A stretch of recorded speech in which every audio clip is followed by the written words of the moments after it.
और इनकी यही मोहब्बत इन्हें जिंदगी के हर मैदान में हमेशा कामयाब करती रहेगी।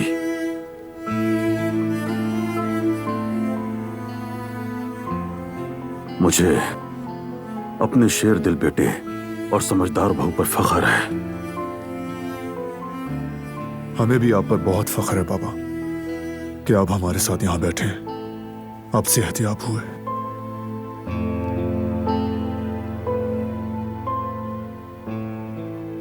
आपने हिम्मत नहीं हारी, शुक्र है। वो भी दिलान की बदौलत हुआ बेटे। हमारे ऊपर छाई हुई मुसीबत की घटाएं इसने ही हमसे दूर की हैं।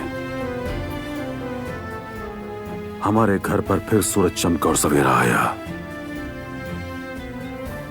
तुम भी खुश हुए, हम भी तुम्हें देखकर खुश हैं बेटा। देखना इंशाल्लाह और भी खुशियां आएंगी। बस याद रखना, चाहे जो भी हो जाए, तुम दोनों एक दूसरे का साथ मत छोड़ना।